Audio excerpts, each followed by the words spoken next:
Should be good to go, Catherine. All right, it is 6:32 and I'm calling to order District Advisory Board for July 1st, 2020, District 3. And welcome to folks who are participating through Facebook tonight. Has everyone had a chance to look at tonight's agenda? Any questions, additions for that? Any changes we need to make? Move to accepting. Second. Great. All those in favor say aye. Aye. All those opposed, same sign. All right. Has everyone had a chance to look at the minutes from our June 3rd meeting? Any corrections, changes, comments for that? I move to approve the minutes. Second. Third. Fourth. All those in favor say aye. Aye. All those opposed, same sign. Okay. Next would be our staff reports, but no staff reports were provided, so we will keep going. Next would be the public agenda. There are no scheduled public agenda items. Do we have any off-agenda items this evening? Yes, Richard. I have an off-agenda item. Richard Booth, District 3, Greenview Heights.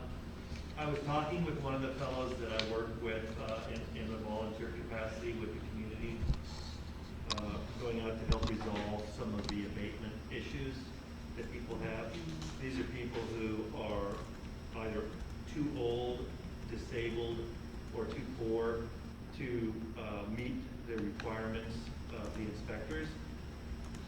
And so there's one couple that I've been working with, just as an example. I have others, but the most current one, the gentleman has cancer. He's been going out west Kansas or eastern Kansas to get treatments, going back and forth, and he's had to go to court a couple of times. And at one point in his court session, he was so exasperated with the pressure that was being put on him to abate the problem that he told the judge to just throw me in jail if it'll make you happy. So that indicates to me that he was in sort of being pushed into a corner. He's reached out to volunteers. A lot of times volunteers will say they show up and they won't show up. Stuff happens. There's a lot of things that can happen that will delay the abatement, but it doesn't mean that these people are not trying to get them abated. So I guess I'm bringing this as a concern. It's not the first time that I've seen it. Some people are very exasperated by it, and it just is adding more suffering into the community. And it seems like maybe the process could be tweaked, if something could happen that these people wouldn't have their suffering compounded by a prosecutor or someone really leaning into them. And I don't know that that's a realistic expectation or not, but I just wanted to bring it up and hope that maybe people could think about it or hear something during the month and maybe get back to me, or I don't know. Question. When they go to court with a case like that, are they required to provide their own legal service, or can they get a public defender? As far as I know, I don't know that they typically would get need legal services. I know that Suzanne Bays at MABCD works with some of these people and is an interface between them and the prosecutor, but she's not legal. When you said prosecutor, I just assumed that he was in the courtroom. Well, they call you into court, and if they give you, a lot of times they'll give you a time, and then if it's not met by a certain date, or they'll say, you have so many months to get it done, and then this is your next court date. And so then they come in and they see them again, and I would imagine that the prosecutor and stuff are getting more frustrated, but if there was some way that the prosecutor could see beforehand that effort is being made to resolve it, and these are the reasons why it's not. Maybe the prosecutor could tone it down, or I don't know. there was some sort of, and I don't know that there's a nonprofit organization, but there was some sort of group that when somebody goes through that and they're identified as just not taking care of the issue because they just don't have the resources to take care of it, so we can connect them with that group and let them go out and maybe facilitate that, so we're not, you know, the problem gets taken care of, but we're not being so harsh on our neighbors, we're being helpful instead of. Yeah. harsh. Guys, I have James on speaker too to try to answer this. Okay, so I mean, I have been doing that informally. Right. Just reaching out to people. It's not a 501c3. I've avoided that just because I want to be really clear about the mission, and I want to have enough experience to know that I'm meeting a need and not trying to take on too much. Yep. But there are people who are willing, and again, it's the consistency of the help is a challenge. I think anytime you work with volunteers, that's the case. Sure, but I have people reach out to me all the time that are saying, I need to do some community service, or our church is looking for a volunteer gig, or something like that, and if we could work together and maybe compile a list Right. of people that are looking to do that type of stuff that we can then call on. Are we ready to hear from James on the matter? Yes. All right, Yes, James. please. So I don't know what's been said. I'm having a real hard time with my feed. Thank you guys for being there. I apologize. I can't be there tonight. I've got an issue. My wife has broken her tailbone, and so I'm having to pick up some slack in some other areas. So I apologize for not being able to be there, and I thank you for your understanding. To answer your question about this, I'm not sure the situation surrounding those situations, but we have a court liaison that was spearheaded actually by me and Levanta Williams several years ago to keep this sort of thing from happening. I don't know how this or these people have fallen through the cracks, but I even put some of the, I think it was like $50,000 of the Hyatt money into continuing to make sure Suzanne's job stayed active even through, times that are down when we have less funding. And so I'm going to ask Maddie to help research this, but it's imperative that when anybody knows or hears of stuff like this happening, that they get them in touch with Maddie or I, so we can get them the resources they need. If we have things that just fall through the cracks, unfortunately, but we do have programs in place to keep this from happening. They're very effective programs.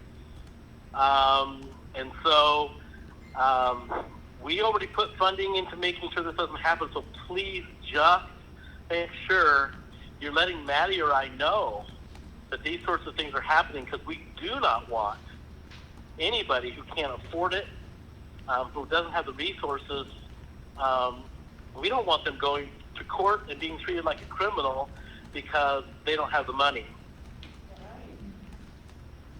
I have one question.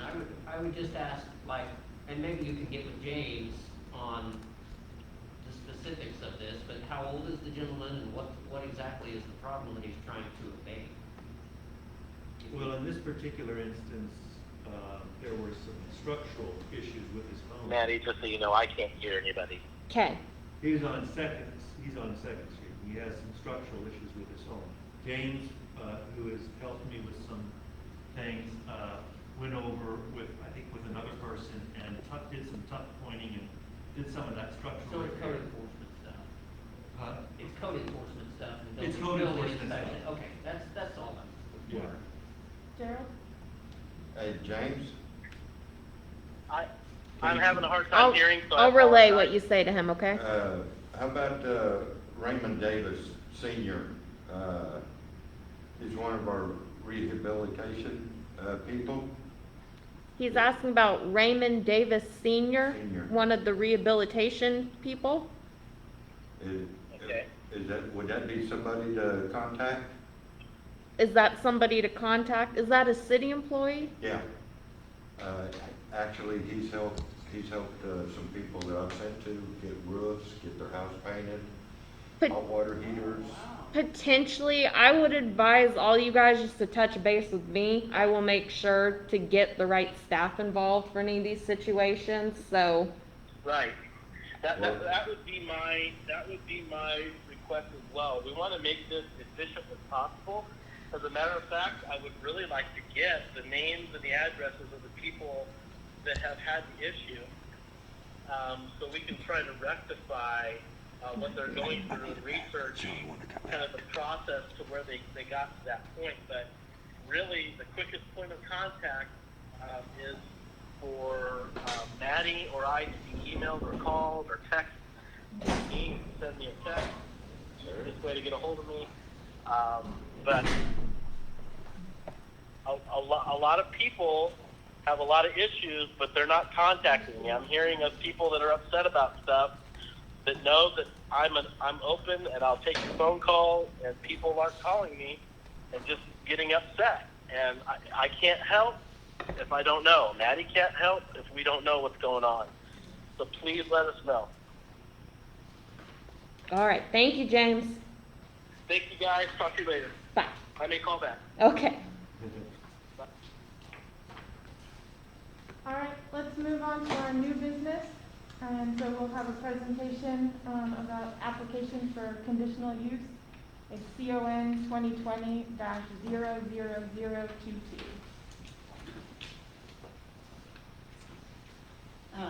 Kathy Morgan for the Planning Department.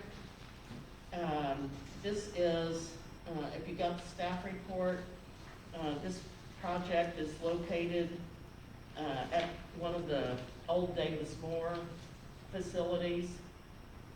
And it is, the conditional use is for an event center so that they can hold, lease out a space. It's not a nightclub. They will have, if anybody serves alcohol, they'll have to have a bartender there. It won't be, I don't think it said, in the application it said, my glasses fogged up.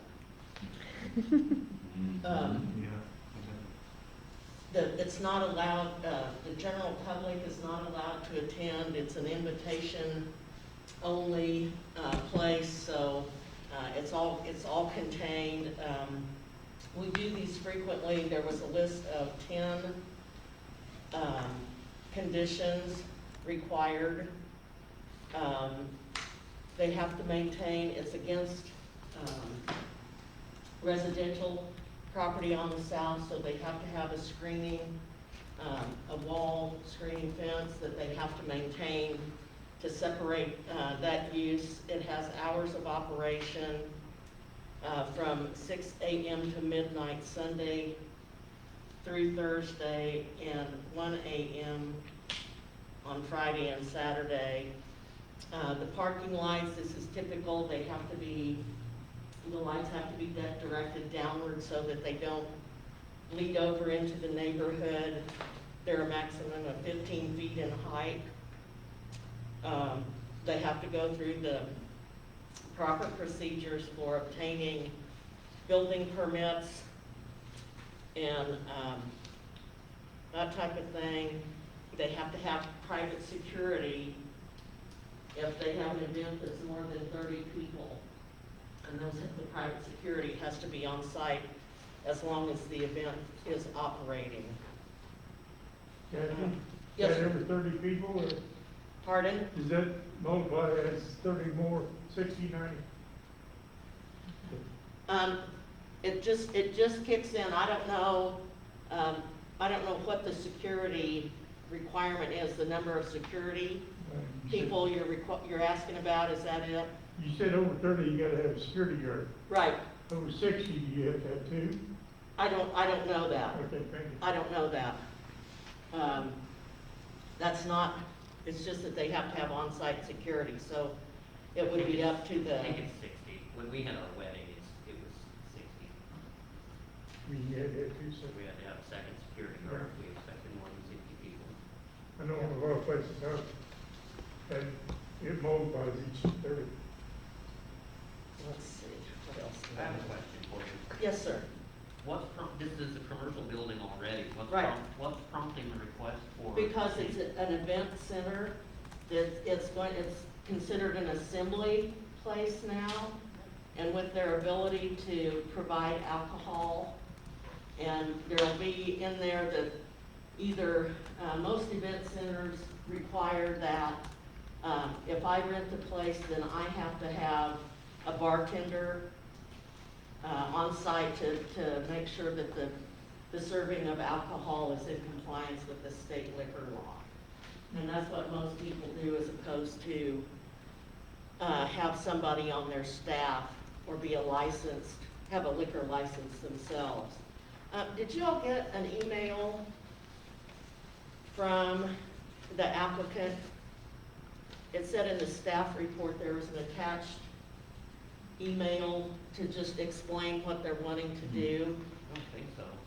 I did, I missed it. Okay, well, let me read this to you, and it's probably from Oh, I think it's maybe. Kelsey included- Shackelford. It's included in the note, It's included in the note.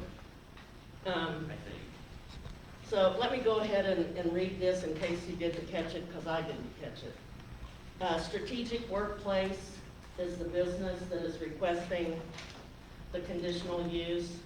And it is a co-working community with private office space. They offer venue space to accommodate networking events, workshops, training events, seminars, lectures, or learning events.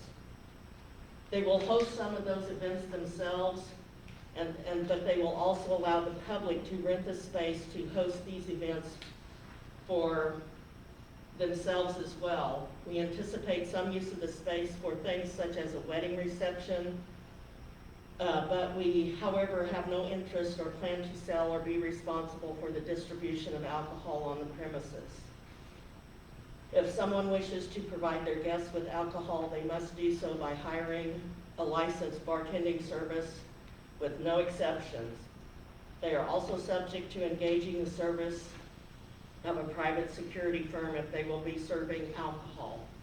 So in addition to that, 30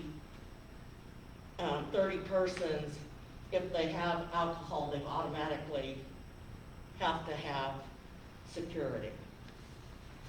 So this is not something that, like I said, is unusual.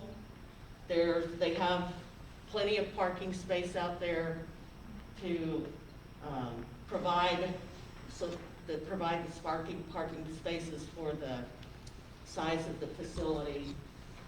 And so we're recommending approval with the conditions that were listed in your staff report. And I will try and answer any questions. This is going to the Planning Commission on July 9th. Yes? Kathy, do we have this, what's the max capacity that they can have in the park? What's the max capacity? I didn't see that in there.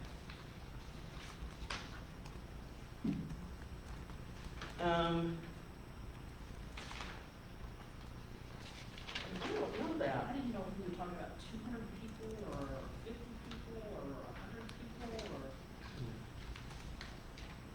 I think, from the way they have this drawn here, it looks like the spaces that they would be leasing are on this back side against the parking lot. So they would have a maximum capacity, but it doesn't sound like, generally we only, grant conditional uses for up to 300 people, because then there's, fire, department requirements on exiting and that type of thing, so they will have to meet those kind of occupancy Yeah. standards, and that will be established at the time they get their permit. Yeah, I was just wondering about traffic and noise and stuff, because, you know, there's a lot of difference, again, if you've got 60 people attending, or if you've got 300 people attending. Yeah. And Especially everything, when there we're won't be any talking- outside Right. speaker, Sure. music or anything like Yeah. that. Thank you. diagram isn't too clear, but are there enough bathrooms for large crowds? I mean, it's hard to tell what's what. Yeah, they have to get, in order to do the conditional use for these types of things, they have to go through a plan review of the floor plan and accessibility and restroom facilities and all that kind of thing. If they can't meet those, then it doesn't make any difference if they have a conditional use. Thank you. This is just 2 blocks away from the Scotch and Sirloin and O'Brien's Irish Pub. Right.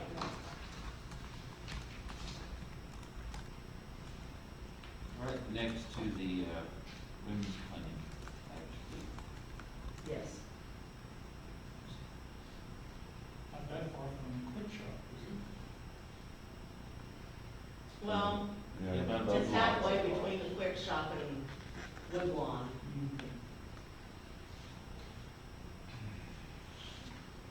Thank you, Captain. We also do want to make sure that it's on the record that the agent had planned to be here tonight, but has been asked to self-quarantine. And so I think the agent is with us on Facebook, and I don't know if they've communicated anything to you, Maddie. Not yet. Madam, Yeah. Lonnie just sent me a message and says he's not getting the video and he'd really like to see the video. I don't think our internet's good in here, to Okay. be honest. I'm just letting you know. Okay. I would make a motion to accept the planning recommendation to approve this. I'm just like, Any other questions or discussion? All those in favor, say aye. Aye. Those opposed, same sign. I'll abstain. Right. When you get to look at it again. There will be double loads. All right, moving on to the board agenda. Do we have any reports from neighborhoods or around the district? Anything going on? Yes, Michael? my standard question, any word on Platt Park? I can speak to that. I met with the Park and Rec Department consultants, I think it was last week. We are hoping to hold a public meeting in the next 4 to 6 weeks. That's gonna be pandemic willing. I don't know what this is gonna look like, if it's gonna be advised to have public meetings in a month from now, but that is the desire. Things are going well. I know a lot of people have been confused about last year's efforts with the CLAP Transformation Committee. So I try explaining to people that all of that effort last work is basically the foundation and what we're building off of now. So that committee worked really hard last year to engage the public, do research, and present their recommendations to City Council and the Park Board. And so Park and Rec and the consultants have taken all that, and that's what they're building off of now to do the official plan. James made it very clear that he wanted public input throughout the whole process.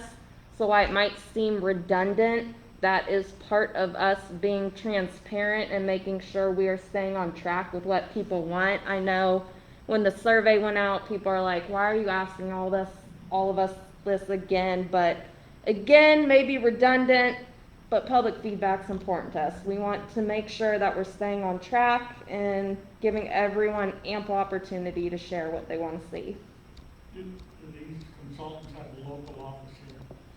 I believe they're in KC, so the consultants are Confluence, but they have some sub-consultants with them that are local. Greteman Group is working on it, and I should know the other one that's doing a lot of the engineering stuff. I realize they don't want to give away anything, or they don't want to possibly say we're going to do this and not do it, but if any tidbit, any kind of information for our neighborhood associations, I think that's gonna come at the public meeting. So even, I've been sitting in on the meetings, I don't have anything that I can tell people right now. There's nothing specific.